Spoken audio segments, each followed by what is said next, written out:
What's good? Brian Tong here, and welcome to the Apple Byte for everything good and bad inside the world of Apple. Let's get to the show, and the biggest news of the week, Apple is taking its trademark filing for the term iWatch worldwide. Now, Bloomberg reports that Apple filed for the iWatch trademark in Japan, according to a June 3rd filing with Japan's patent office that was made public. The very first iWatch trademark report came from Russian newspaper Izvestia on June 3rd as well. Now, 9to5Mac also reports that Tim Cook and company have expanded their iWatch trademark takeover to Mexico, Taiwan, Turkey, and Colombia with the same filing date of June 3rd. So what does this mean? Well, I think it's pretty much a no-brainer that the iWatch comes out this year and before Apple's new TV. Now, if we look back at history, when Apple filed for the very first iPad trademark in early January of 2010 in Canada, Europe, and Hong Kong, Steve Jobs then announced the iPad on January the 27th, and the first-gen iPad went on sale on April the 3rd. Now, the iWatch is probably not coming out that soon, but I've talked to people working on the project. They never give me specific details, of course, but the iWatch product is significantly further along, and they're genuinely excited and giddy about the interface, so you guys can pretty much expect it in 2013.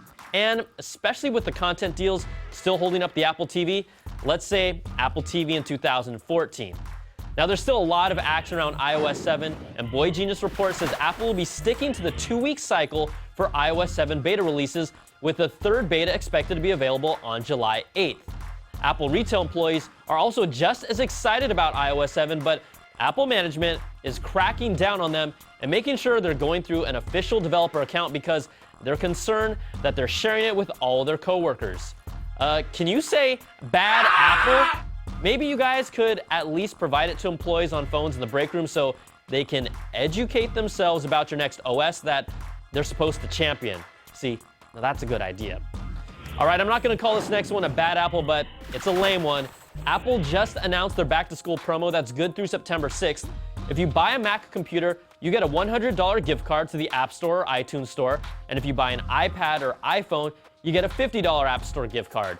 Now, remember the days where you actually got $100 to $150 off a computer, but now they're basically telling you to spend that money on the App Store. Come on, son! All right, lots of leaks coming from China with some sketchy photos from the Wayphone forums showing off more pictures of the backplate of the rumored low-cost iPhone. I'm gonna go out on a limb and hope that highlighter yellow, watermelon, and neon green aren't going to be final colors. And a new set of detailed design schematics claiming to be for the 5th gen iPad from website nowhereelse.fr show a thinner profile compared to the 4th gen and a reduced width for the thinner bezel that matches up with all the earlier rumor leaks and cases being made in China. And since we're talking bezels, let's check out some of Apple's patents. The Big A has been granted a new patent that could bring touch controls to the bezel of a device with a small display. The technology would allow a bezel to dynamically change by holding down on a specific area, and an area with controls would show up. Now, what upcoming product could this be perfect for? There's a small display, and a watch has a really small display, but no, that's probably not it. So yeah, let's have to wait and see. Now, I know we've all been in a situation where there's a single iPhone that just doesn't get enough light in a dark setting, but a handful of them remotely controlled just might do the trick. That's the idea behind a patent filed by Apple called the Illumination system, where an iPhone could take a picture, figure out how much light is needed, and then team up with other iPhones or multiple devices to act as camera flashes.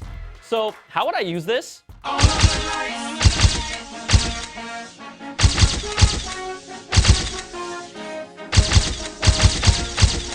Apple has also applied for a patent on a computer port that combines two connectors such as a USB port and an SD card reader, and they're calling it the combined input port. Now, who wouldn't want this? It's like tech's version of Smucker's Uncrustables. You know those like crustless bread pockets that have the peanut butter and jelly stacked on top of each other? Oh, they're so good. Just like Apple's combined input port. All right, now, Apple Byters, we want to do something a little different here in this week's show, and a lot of you ask me all the time, is it a good time to buy an iMac, MacBook Pro, iPad, and all that? So we wanted to put together a quick reference for you so you can make the best decision based on what we know, and we call it our Apple Byte Buying Guide. So what's a safe bet to buy right now?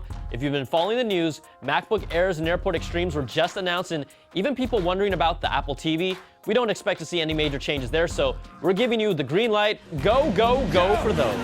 But the products to pump your brakes on start with the MacBook Pros. They didn't see an update at WWDC. They're due for a processor upgrade at the very least around the back-to-school season, so we're expecting to see them then. Don't buy anything until the next refresh happens, if you take my word for it.